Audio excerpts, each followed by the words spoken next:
folks, and welcome to Subjective Thoughts. And our comic for today is Teenage Mutant Ninja Turtles: The Last Ronin, Issue 3 by IDW. Now, there is fighting, violence, blood, explosions, robots, cyborgs, insanity, and more violence in this one. So, if you are in any way squeamish, you have been warned. Also, spoilers. Alright, here's the team.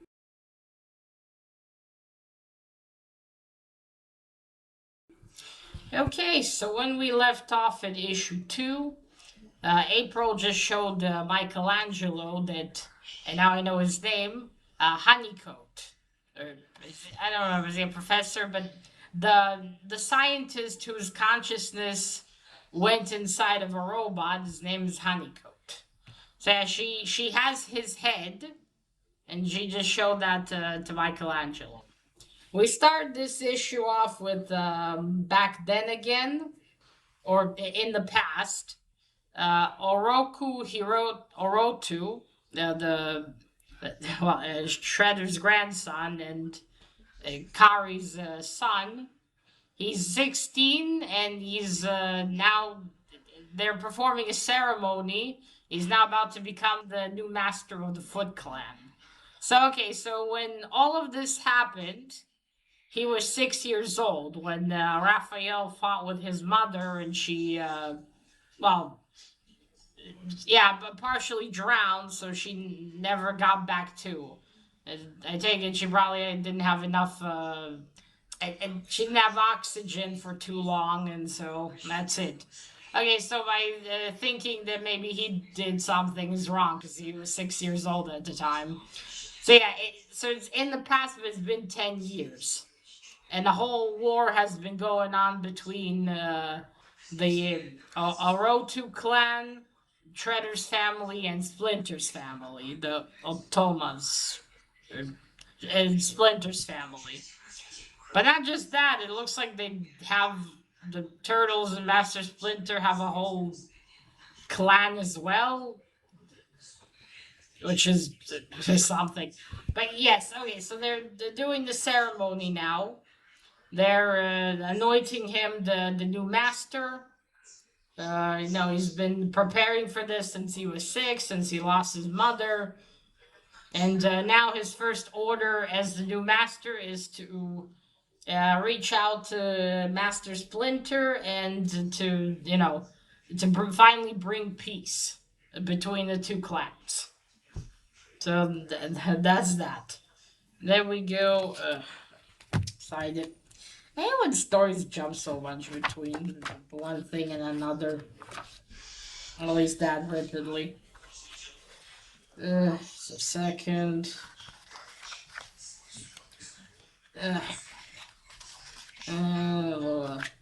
Okay. So we have that, then we jump to the future. Orotu is standing in his tower. He's dressed in a white robe and he's got red face paint on. I guess I think as he's looking at the same sword, maybe thinking about this moment. And then there's a man behind him. He's on a higher platform. They tell him, "We're ready for you, master." And he says, "All right." Before he goes down, he tells his mother, "Look, mother, what I'm about to do." She's in that pod that she's in. So he goes. At first, I thought it was some kind of like a bath with some pink weird water, but now it's just a platform. So he stands on it and this broadcasts him to the whole citizens of Manhattan. And he tells them about Michelangelo, about this dangerous mutant who tried to kill him, performing, being a terrorist, and how now there'll be a full search for the entire city to find him, and then he will be executed by Orotu himself. And, they're his citizens, and he's allowed them to live so well, and from that moment, a martial law is starting. And on all screens, you see Michelangelo's image, and you see Orotu there. Man, the guy's a diva, isn't he? Not even just dressed normally. He's just, red face paint and cloak. Gotta gotta make it look dramatic. So there's that, and then all the cyborgs just start oh, no way attacking people, I guess, because he tells them now you all go into your homes and stay there for now. And whoever helps the mutant is going to face a much worse punishment than just being killed. Then we go back to Michelangelo. He's looking at his Master Splinter's journal, reading it because on the last page it says no peace. He's looking at it. Meanwhile, his hallucinations of his brothers are talking about Casey. About Casey Marie Jones, and how much she's a tough kid and smart, book smart and street smart, learned all this. But then, but then not Donatello. Raph says no, but she's just a kid still. She's Casey and April's kid. They can't have her help. Is what he's trying to say. She's how old is she? She's barely 17, and then Mikey says she's 16. Say I was wrong. I thought she was like 20 or something, but no, she's just she's 16 years old. Holy shit. Knows how to take care of herself, though, but considering the world they live in, she didn't have much of a choice. So, and he says, yes, he agrees. And then he starts to argue with them. And then he grabs the weapon, Raph's weapon, then he turns and he sees Casey. He says, oh, sorry. It's on, she asks, is this some sort of technique to talk to yourself? Is this some ninja technique?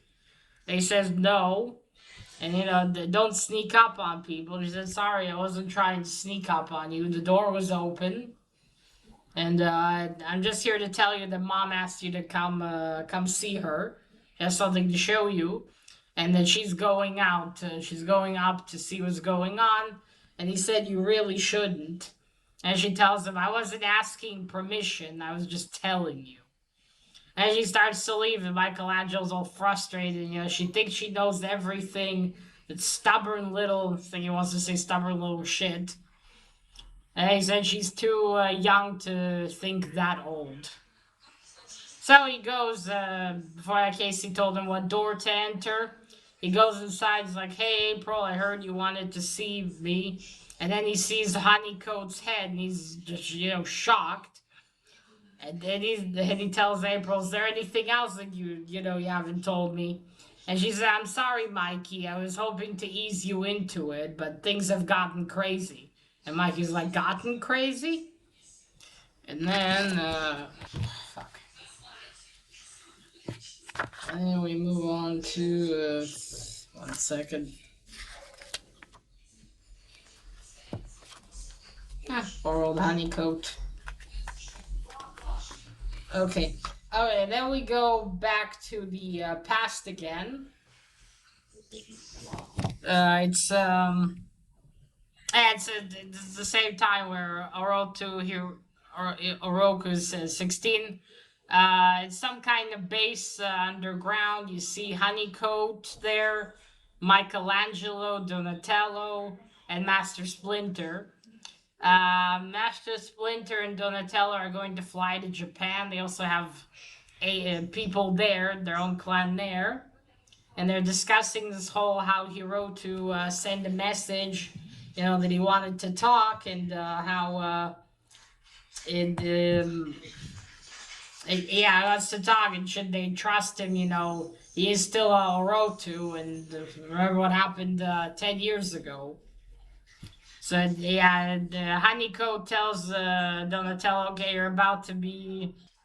It looks like they're in some kind of ship that's gonna sail undersea. And Donatello's trying to be funny. And telling a joke to Honeycoat. But yeah, they're gonna be under the radar, basically. So they're preparing for that.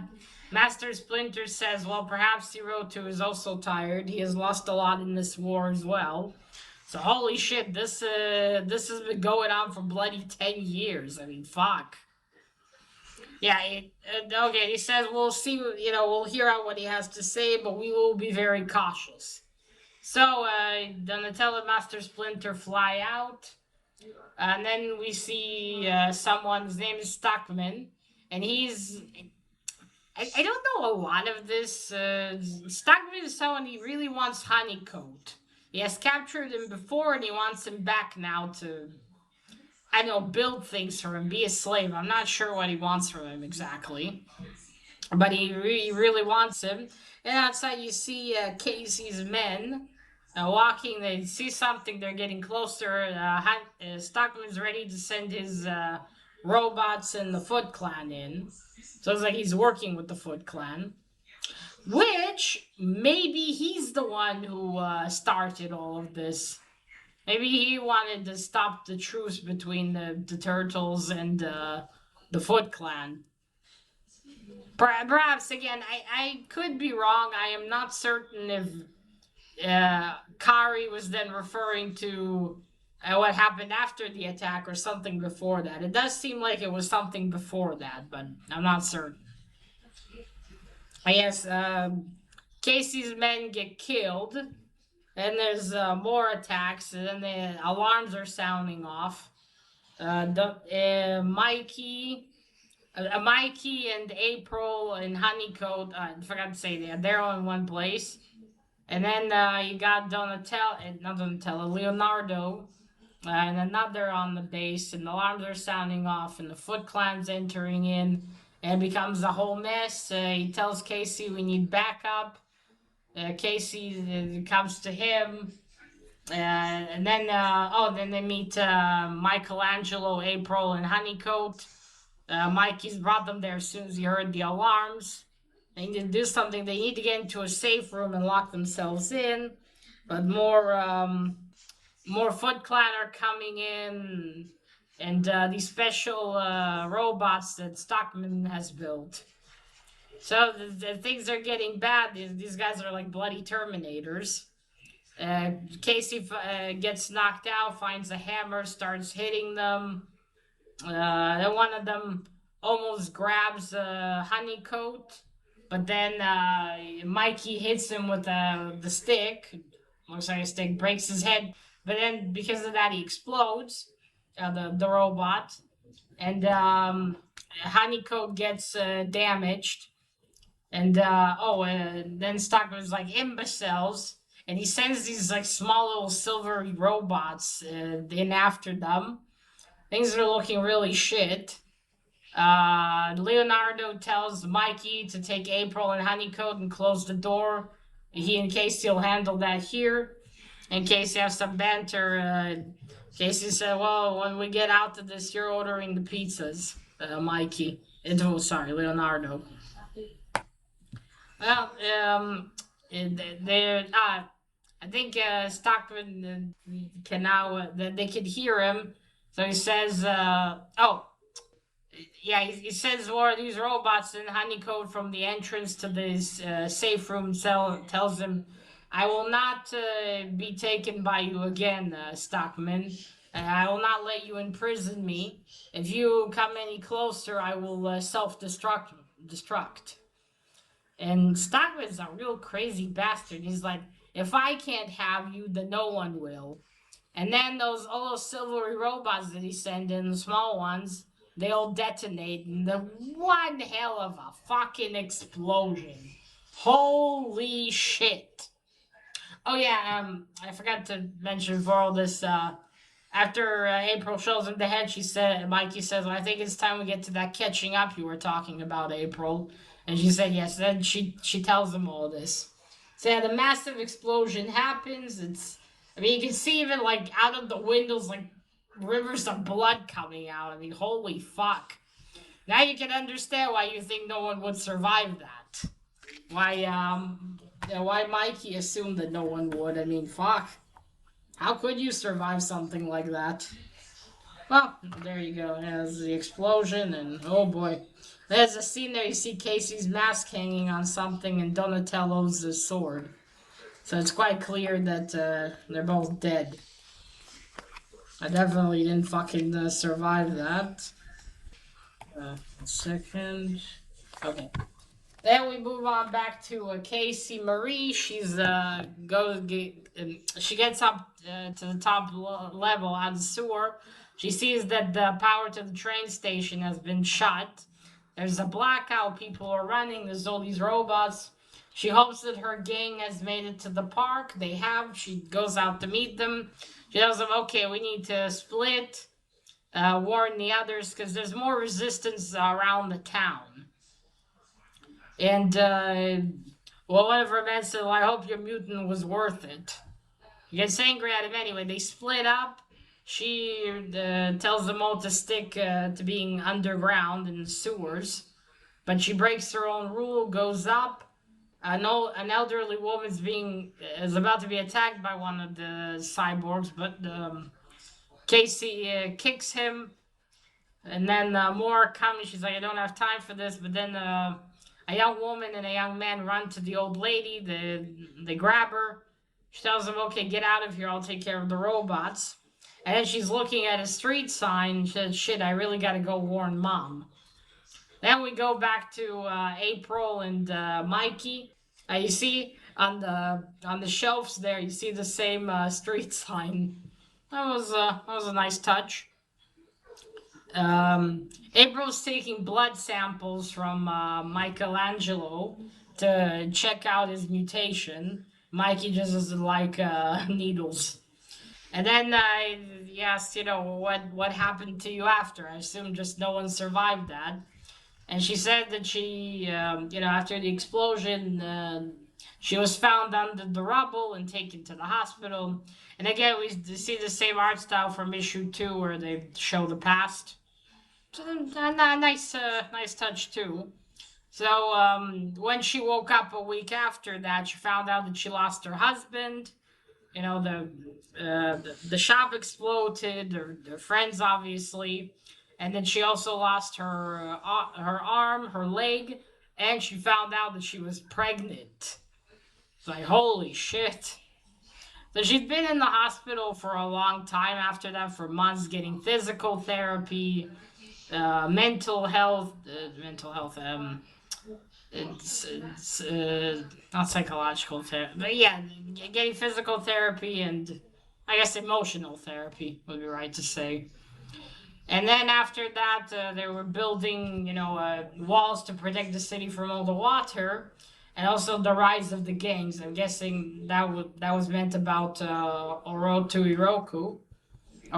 and after that, since things were bad, and the shop was destroyed. Uh, April took her and Casey down to the sewer to the turtle's old home to hide, and also because she thought that's all she had left.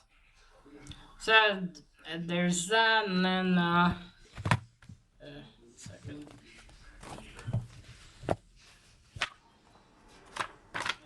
Sick. Come on, work with me.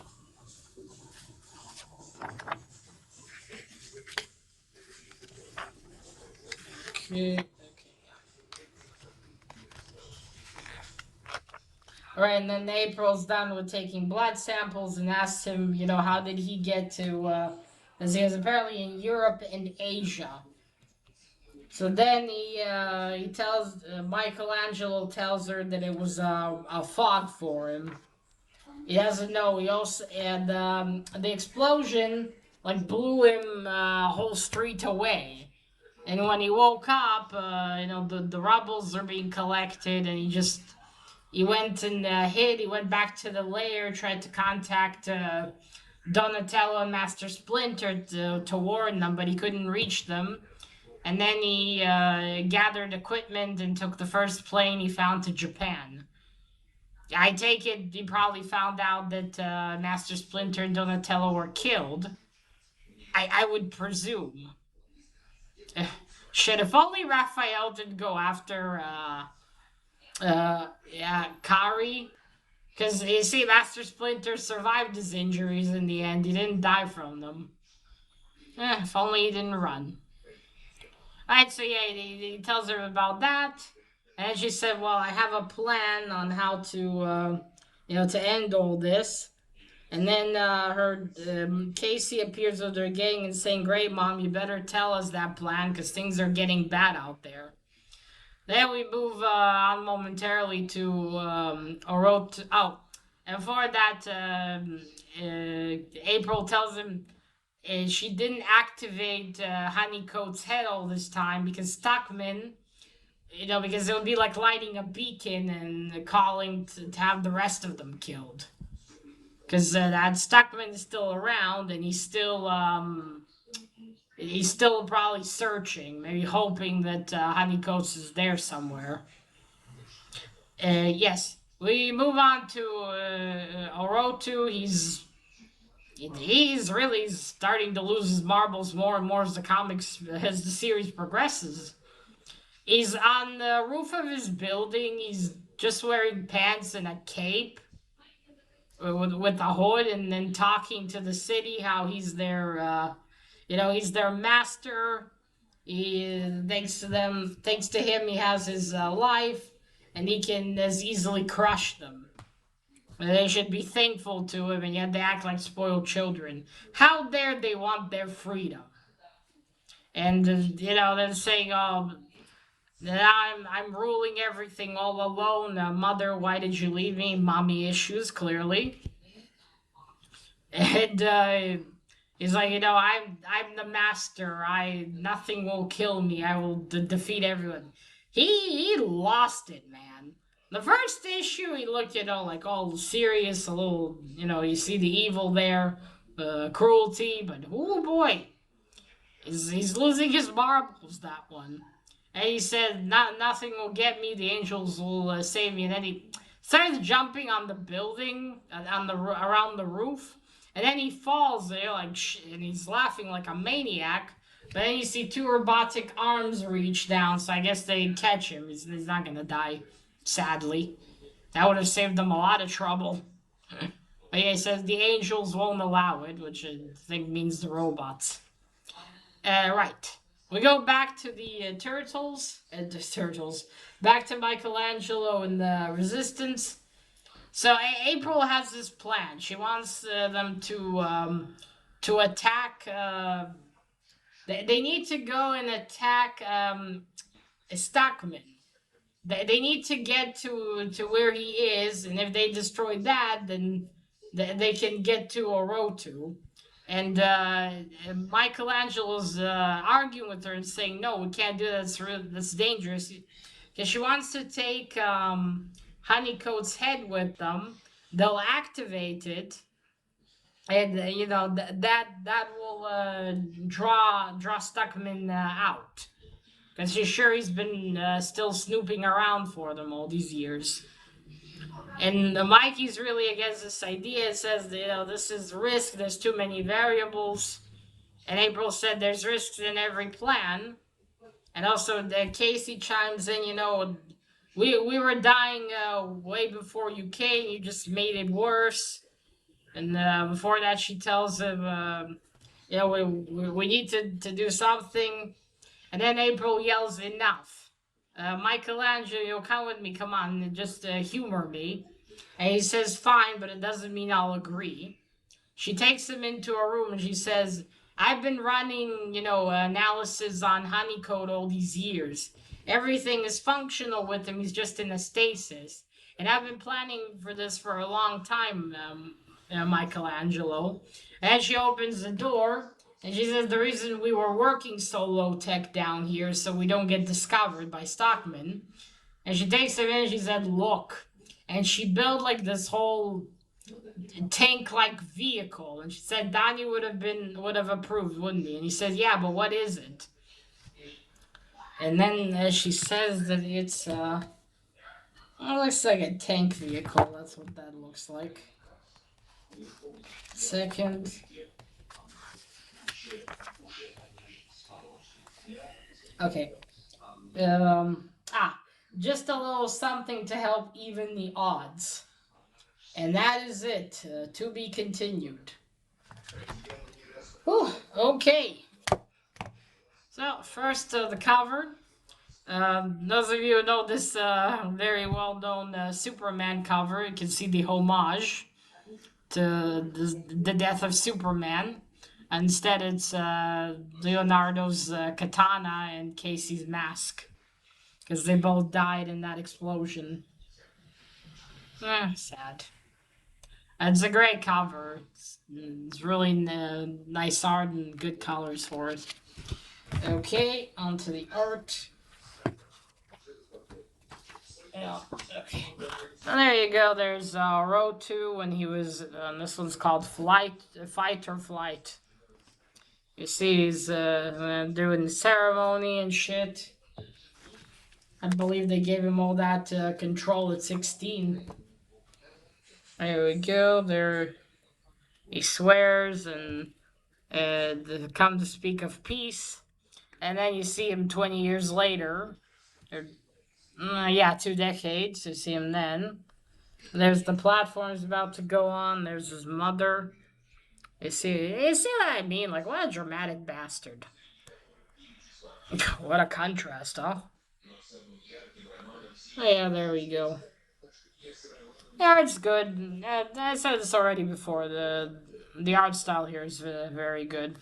Very well detailed, too. Very nice. Okay, so that's what happens. I mean, that's the art. Okay, so it looks like the story's going. Okay, so my whole thing with the maybe make a time machine, yeah, and then probably not. And I'm glad it's not. It kind of would have ruined the seriousness of this if they could just go back and fix it.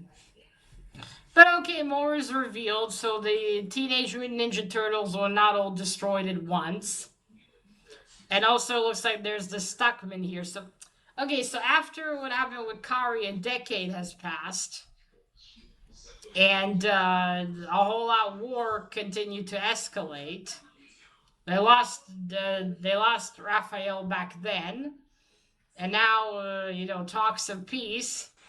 So it's a question who really broke that truce to begin with. Was it Stockman, like I think it was, or is there something else here? And if it is Stockman, then why did he do that? Was it all just to get Honeycoat? Or I don't know for what other reason, and also what happened then to Master Splinter and Donatello. Have they been killed as they were, flying out of there? Is it possible that they are still alive?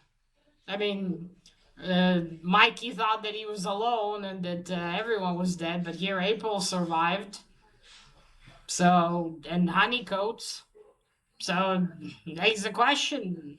Although, Michelangelo said that he flew there. Does that mean he has confirmation that Donatello and Master Splinter are dead? Is it possible that we might see them in the next 2 issues, perhaps? Although I find that hard to believe, but hey, this series surprised me already. So yeah, I'm very curious to see how, because there's 2 more issues, so it'll be interesting to see how this concludes. And what will be with Michelangelo really after, because now if they manage to get rid of Orotu, then that's it.